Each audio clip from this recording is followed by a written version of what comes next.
Good morning students. In this lecture I will teach you chemistry. तो chemistry को पढ़ने से पहले, केमिस्ट्री को स्टडी करने से पहले हमें पता होना चाहिए कि साइंस क्या है।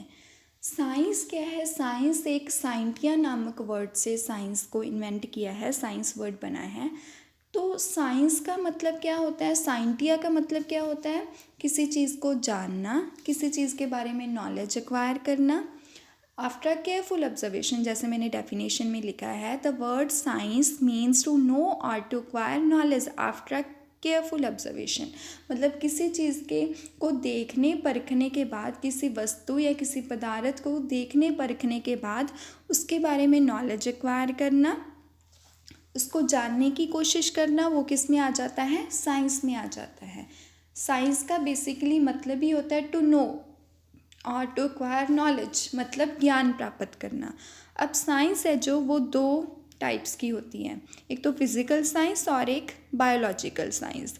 फिज़िकल साइंस में हम नॉन लिविंग थिंग्स की स्टडी करते हैं, जैसे हो गया अर्थ हो गई, प्लैनेट्स हो गए, यूनिवर्स हो गया, सन हो गया, मेडिसिन्स हो गई, इनकी स्टडी करते हैं। और बायोलॉजिकल साइंस में हम लिविंग थिंग्स की स्टडी करते हैं, जैसे एनिमल्स हो गए, प्लांट्स हो गए, ह्यूमन बींग्स हो गए, ट्रीज़ हो गए, इनकी स्टडी करते हैं।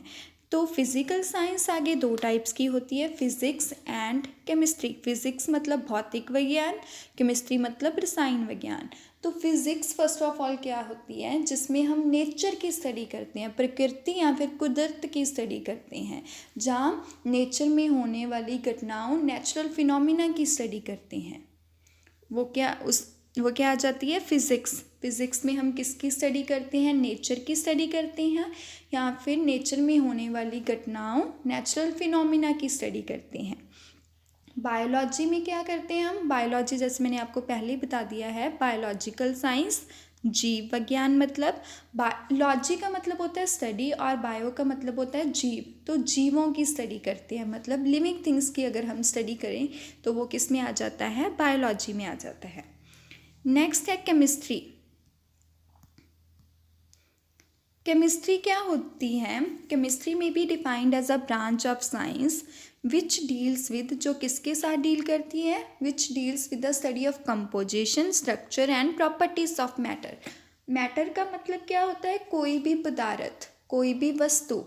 तो मैटर की अगर हम कंपोजिशन, मतलब वो मैटर या फिर वो पदार्थ, कोई भी पदार्थ, वो किससे मिलकर बना है, उसकी शेप क्या है, उसकी प्रॉपर्टीज़ में आ जाता है, उसका कलर क्या है, उसकी स्मेल क्या है, ये सब चीज़ें अगर हम स्टडी करें किसी भी वस्तु या किसी भी पदार्थ के बारे में, कि वो किससे मिलकर बना है, उसकी शेप क्या है और उसकी प्रॉपर्टीज़ क्या है, तो वो किस में आ जाता है? केमिस्ट्री में आ जाता है। अगर हम नेचर की स्टडी करें वो फिज़िक्स में आ जाता है, लिविंग थिंग्स की स्टडी करें वो बायोलॉजी में आ जाता है। अगर हम किसी भी मैटर की कंपोजिशन की, मतलब वो किससे मिलकर बना है, स्ट्रक्चर की एंड उसकी प्रॉपर्टीज़ की स्टडी करें, वो केमिस्ट्री में आ जाता है। नेक्स्ट अगर हम बात करें importance of chemistry, importance of chemistry की हमारी लाइफ में क्या इम्पॉर्टेंस है? फर्स्ट पॉइंट है जो, वो है chemistry is responsible for the discovery of a large number of medicines. जो मेडिसिन्स बनती हैं, जो दवाइयाँ बनती हैं, वो भी केमिस्ट्री की देन है। अगर आपने केमिस्ट्री लेबॉर्ट्री में देखा होगा, वहाँ पर क्या होता है? रिएक्शंस होती हैं, एक चीज़ को दूसरी चीज़ के साथ मिक्स करके थर्ड चीज़ बनाई जाती है। मेडिसिन्स भी ऐसे बनती है, हम एक जड़ी बूटियों को मिक्स करके मेडिसिन्स बनाते हैं। तो बेसिकली जो मेडिसिन्स हैं वो केमिस्ट्री की देन है, जिसकी वजह से हमारी हेल्थ में इम्प्रूवमेंट आता है, हमारी सेहत अच्छी रहती है। सेकंड पॉइंट में क्या है? एग्रीकल्चर में जो हम फर्टिलाइज़र्स और पेस्टिसाइड्स यूज़ करते हैं, वो भी केमिस्ट्री की ही देन है।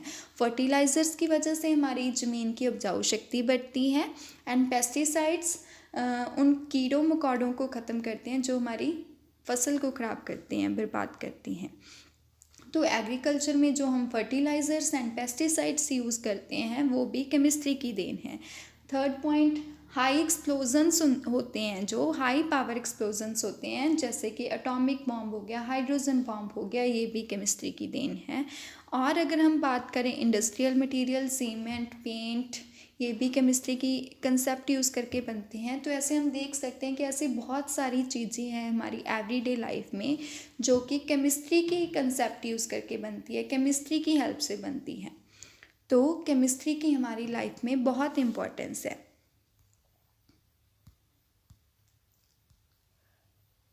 नेक्स्ट अगर मैं बात करूं, नेक्स्ट हम बात करेंगे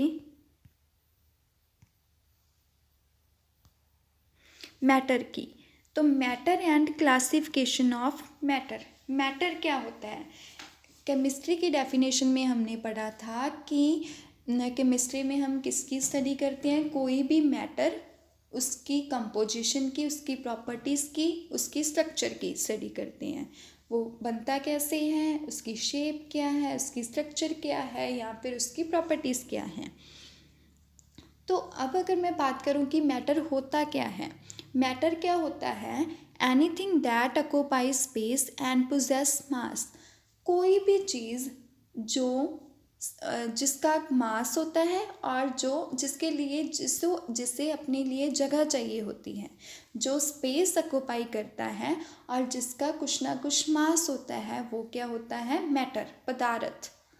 तो एनीथिंग दैट ऑक्यूपाई स्पेस, जो स्पेस कवर करता है, जगह चाहिए होती है जिसको अपने लिए, या फिर जिसका कुछ ना कुछ मास होता है, वो क्या होता है? मैटर।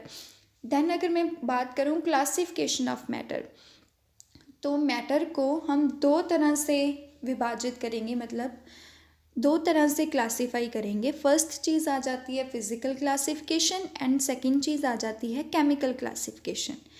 पहले तो हम मैटर की टाइप्स बताएंगे according to its physical classification, then हम मैटर की बात मतलब टाइप्स बताएंगे अकॉर्डिंग टू केमिकल क्लासिफिकेशन।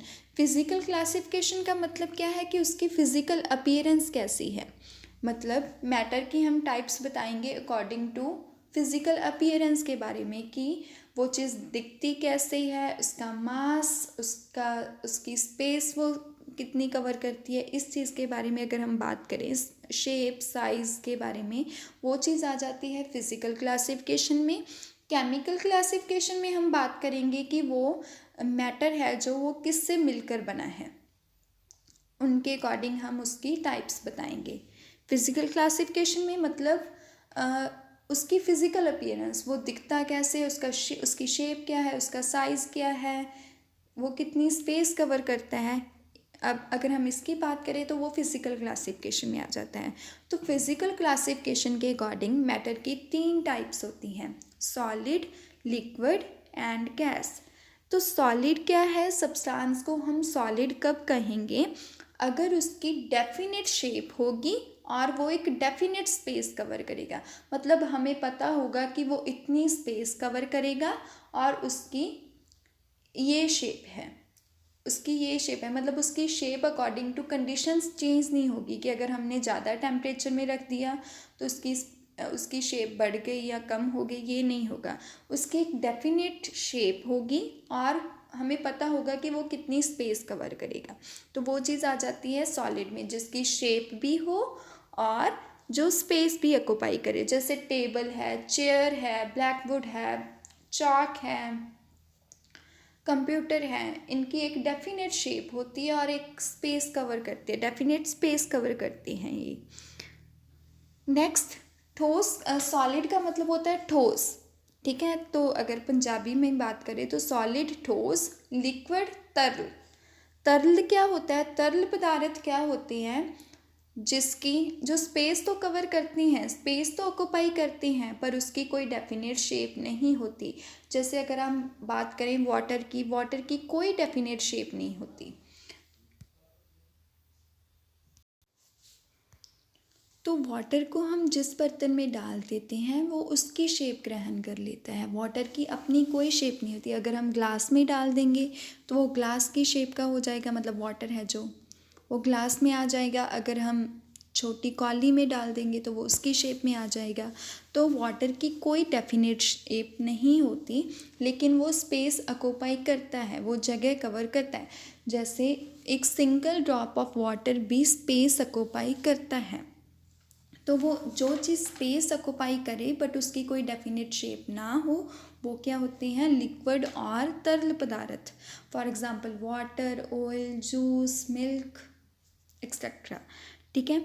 तो नेक्स्ट अगर हम बात करें, नेक्स्ट क्या आएगा, सॉलिड, लिक्विड एंड गैसियस।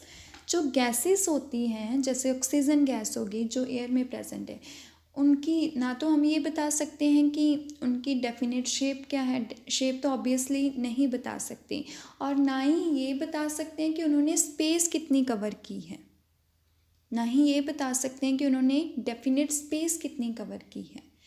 तो वो क्या आ जाते हैं, गैसेस, क्योंकि जो ऑक्सीजन गैस है वो all over the earth present है। ठीक है, कहीं पर ज़्यादा है, कहीं पर कम ऑक्सीजन प्रेजेंट होती है, तो हम उसकी डेफिनेट स्पेस भी नहीं बता सकते कि उन्होंने कितनी स्पेस ऑक्यूपाई की है गैसेस ने, और ना ही उनकी एक डेफिनेट शेप होती है। For example oxygen gas, hydrogen gas, nitrogen gas etcetera. Next अगर मैं बात करूँ केमिकल क्लासिफिकेशन की, केमिकल क्लासिफिकेशन के अकॉर्डिंग मैटर की डिफरेंट टाइप्स होती हैं। तो केमिकल क्लासिफिकेशन में आ जाता है कि मैटर किन से मिलकर बनता है, ये चीज़ आ जाती है केमिकल क्लासिफिकेशन में। तो केमिकल क्लासिफिकेशन के अकॉर्डिंग मैटर की दो टाइप्स होती हैं, प्योर सब्सटेंस एंड मिक्सचर। तो अगर मैं टेबल बनाऊं तो मैटर पहले था, मैटर को हमने दो टाइप्स के अकॉर्डिंग क्लासीफाई किया, फिजिकल क्लासिफिकेशन के अकॉर्डिंग एंड केमिकल क्लासिफिकेशन के अकॉर्डिंग। तो फिजिकल क्लासिफिकेशन में सॉलिड, लिक्विड एंड गैसियस आ गए, एंड केमिकल क्लासिफिकेशन में प्योर सब्सटेंस एंड मिक्सचर। आगे प्योर सब्सटेंस दो टाइप्स के होते हैं, एलिमेंट एंड कंपाउंड। तो नेक्स्ट क्या है, elements, element and compound and mixture के बारे में बात करेंगे। प्योर सब्सटेंस वो होते हैं जो या तो इंडिपेंडेंटली एग्जिस्ट करते हैं, मतलब ये नहीं होता कि उनको हम किसी और चीज़ से बना सकते हैं या किसी और चीज़ में तोड़ सकते हैं। या फिर क्या होता है, अगर वो कंपाउंड में एग्जिस्ट करते हैं, मतलब अगर वो दो चीज़ों से मिलकर बने हैं तो हमें पता होगा कि उसमें वो उन दोनों चीज़ों की क्या अमाउंट है। जैसे एग्जाम्पल के तौर में मैं आपको एलिमेंट्स एंड कंपाउंड के बारे में बताऊंगी, क्योंकि प्योर सब्सटेंस दो टाइप्स का होता है, एलिमेंट एंड कंपाउंड। एलिमेंट क्या होते हैं, जो इंडिपेंडेंटली एग्जिस्ट करते हैं। जैसे मैं बात करूं कार्बन की, जिसको ना तो हम किसी और चीज़ों में तोड़ सकते हैं और ना ही किन्हीं और चीज़ों से बना सकते हैं। कार्बन को ना तो आप किसी और चीज़ों में तोड़ सकते हैं, कार्बन किसी और चीज़ में नहीं टूटेगा, मतलब इसको तोड़कर कुछ और नहीं बना सकते आप, और ना ही ये किसी और से मिलकर बनता है, किन्हीं और सब्सटेंसेस से मिलकर बनता है। तो जैसे कि मैंने डेफिनेशन में लिखा है, an element may be defined as a simplest form of a pure substance. Pure substance की बहुत सिंपलेस्ट फॉर्म होती है element, which can neither be decomposed, ना तो हम इसे तोड़ सकते हैं, into nor built up from simple substances. तो एलिमेंट क्या होता है, सिंपलेस्ट फॉर्म होती है, ना ही तो हम इनको किसी और चीज़ में तोड़ सकते हैं, डिकम्पोज कर सकते हैं, और ना ही किसी और चीज़ों से बना सकते हैं। जैसे एलिमेंट्स हमारी ऑल ओवर द अर्थ, जितने एलिमेंट्स अभी नोन हैं, मतलब जिनको साइंटिस्ट ने इन्वेंट किया है, जिसको डिस्कवर किया है, जिनकी खोज की है, वो है 118 एलिमेंट्स। जैसे हो गया आयरन, हो गया कॉपर, हो गया गोल्ड, हो गया सिल्वर, हो गया। इनको ना ही तो हम किसी और चीज़ों में तोड़ सकते हैं, आप ये तो नहीं बोलोगे कि आपने गोल्ड से क्या बना लिया, सिल्वर बना लिया। गोल्ड गोल्ड ही रहेगा, सिल्वर सिल्वर ही रहेगा। ना ही तो इन्हें तोड़कर किसी और चीज़ों को बना सकते हैं, और ना ही इनसे, मतलब गोल्ड किसी और से नहीं बनेगा। गोल्ड अपने आप में एक इंडिपेंडेंट क्वांटिटी है, गोल्ड किसी और चीज़ों से मिलकर नहीं बनेगा। तो नेक्स्ट आ जाता है types of elements. Types of elements तीन टाइप्स के होते हैं, metals, non metals and metalloids. जो 118 एलिमेंट्स डिस्कवर हुए हैं, आगे वो तीन टाइप्स के होते हैं, metals, non metals and metalloids. Metal क्या होते हैं, जैसे मेटल हो गया धातु सब्सटेंसेस होते हैं जो, जैसे हो गया आयरन, हो गया गोल्ड, हो गया सिल्वर, हो गया कॉपर, हो गया, ये सब किस में आ जाते हैं, मेटल्स में। जो good conductor of heat and electricity होते हैं, मतलब इसमें से हीट भी ईजिली पास हो जाती है और इलेक्ट्रिसिटी भी, इलेक्ट्रिसिटी मतलब बिजली और हीट मतलब तप्स, इसमें हीट भी ईजिली पास हो जाती है और इनमें से इलेक्ट्रिसिटी भी ईजिली पास हो जाती है। जैसे अगर आप आयरन को धूप में रख दोगे तो वो गर्म हो जाएगा, तो इसका मतलब उसमें से हीट ईजिली पास हो गई। और आपको सभी को पता ही है आयरन में इलेक्ट्रिसिटी भी पास हो जाती है। तो मेटल्स क्या होते हैं which are good conductor of heat and electricity, metals hard होते हैं और good conductor of heat and electricity होते हैं। नॉन मेटल्स क्या होते हैं, नॉन मेटल्स में बेसिकली गैसेस आ जाती है, जैसे ऑक्सीजन गैस हो गया, ऑक्सीजन गैस होगी, नाइट्रोजन गैस हो गई, ये सब किस में आ जाते हैं, मेटल्स में आ जाते हैं, नॉन मेटल्स में आ जाते हैं। तो नॉन मेटल्स क्या होते हैं, bad conductor of heat and electricity होते हैं और सॉफ्ट होते हैं, soft and bad conductor of heat and electricity. Third चीज़ आ जाती है हमारे पास मेटलॉइड्स। मेटलॉइड्स क्या होते हैं, जिनमें मेटल एंड नॉन मेटल्स दोनों की प्रॉपर्टीज़ होती हैं, वो होते हैं मेटलॉइड्स, जिनमें मेटल्स की भी प्रॉपर्टीज़ होती हैं और नॉन मेटल्स की भी करैक्टरिस्टिक्स और प्रॉपर्टीज़ होती हैं। मेटल्स की भी विशेषताएं होती है और नॉन मेटल्स दोनों का मिक्सचर होते हैं नॉन मेटलॉइड्स। तो मेटलॉइड्स के एग्जांपल्स है आर्सेनिक, बिस्मथ, इनको हम इंडस्ट्रियल पर्पसेस के लिए यूज़ करते हैं, आर्सेनिक को, बिस्मथ को। नेक्स्ट प्योर सब्सटेंस हमारे दो टाइप्स के होते हैं, एलिमेंट्स एंड कंपाउंड। तो नेक्स्ट अगर हम बात करें कंपाउंड की, तो कंपाउंड प्योर सब्सटेंस होता है जो दो या दो एलिमेंट से मिलकर बनता है। जो चीज़ दो या दो से ज़्यादा एलिमेंट से मिलकर बने वो क्या होते हैं, compound. For example NaCl, NaCl नमक होता है, कॉमन सॉल्ट होता है और ये किससे मिलकर बना है, Na से और Cl से। Na मतलब सोडियम, Cl मतलब क्लोरीन। NaCl से तो सोडियम क्लोराइड है जो वो किससे मिलकर बना है, सोडियम से और क्लोरीन से। तो ये होता है कंपाउंड जो दो एलिमेंट से मिलकर बनता है। Na इंडिपेंडेंटली एक एलिमेंट और क्लोरीन इंडिपेंडेंटली एक एलिमेंट है। दोनों चीज़ों से मिलकर हमारे पास क्या बना है, NaCl, सोडियम क्लोराइड, जो कि क्या है, कंपाउंड है। जैसे वाटर हो गया H2O, जो हाइड्रोजन एंड ऑक्सीजन से मिलकर बनता है। और क्या हो गया हमारे पास, जैसे हाइड्रोजन क्लोराइड हो गया, HCl हो गया, ये सभी क्या है, कंपाउंड्स हैं जो दो या दो से ज़्यादा एलिमेंट से मिलकर बनते हैं। नेक्स्ट टाइप्स ऑफ कंपाउंड की अगर हम बात करें तो कंपाउंड आगे दो टाइप्स के होते हैं। एलिमेंट्स तीन टाइप्स के थे, metals, non metals and metalloids. जो कंपाउंड्स होते हैं वो दो टाइप्स के होते हैं, organic compound and inorganic compound. तो the compound which are obtained from plants and animals, जो हमें प्लांट से या फिर एनिमल से मिलते हैं वो क्या होते हैं, ऑर्गेनिक कंपाउंड। जैसे हो गया मिल्क हो गया, जैसे कार्बोहाइड्रेट्स हो गए, जैसे प्रोटीन्स हो गए, ये सब। जैसे कार्बोहाइड्रेट्स हमें प्लांट से मिलते हैं, दालों से मिलते हैं, हमें सब्जियों में मिलते हैं, प्रोटीन मिलता है हमें मिल्क से मिलता है। तो जो चीज़ें, जैसे एग हो गया, ठीक है, तो जो कंपाउंड हमें किससे मिलते हैं, प्लांट से एंड एनिमल से मिलते हैं, वो क्या होते हैं, ऑर्गेनिक कंपाउंड। और इनऑर्गेनिक कंपाउंड क्या होते हैं, जो किससे मिलते हैं, मिनरल्स या फिर रॉक्स से मिलते हैं। मिनरल से हमें जैसे नमक हो गया, नमक हमें वाटर से मिलता है, तो वाटर एक मिनरल ही है, तो वाटर से मिलता है तो नमक, तो वो क्या हो गया, इनऑर्गेनिक कंपाउंड। NaCl है जो नमक होता है, कॉमन सॉल्ट होता है, वो हमें वाटर से मिलता है और ये एक इनऑर्गेनिक कंपाउंड है। सो NaCl एक इनऑर्गेनिक कंपाउंड है। एंड रॉक्स से हमें क्या मिलता है, रॉक्स जैसे petroleum and diesel and coal, ये हमें किससे मिलता है, रॉक से मिलता है। कि रॉक्स होती हैं, जो पत्थर होते हैं, जो बहुत हज़ारों साल पहले धरती में दबे होते हैं, धरती के नीचे दबे होते हैं, और वो जब गल सड़ जाते हैं तो उनसे हमें क्या मिलता है, पेट्रोलियम मिलता है, खनिज पदार्थ मिलते हैं, पेट्रोलियम मिलता है, कोल मिलता है, तो वो भी इनऑर्गेनिक कंपाउंड हो गए, पेट्रोलियम, कोल। तो जो हमें एनिमल से एंड प्लांट से मिलते हैं वो ऑर्गेनिक कंपाउंड होते हैं, and the compound which are obtained from minerals and rocks वो क्या होते हैं, इनऑर्गेनिक कंपाउंड होते हैं। नेक्स्ट अगर हम बात करें, नेक्स्ट क्या था हमारे पास, मिक्सचर।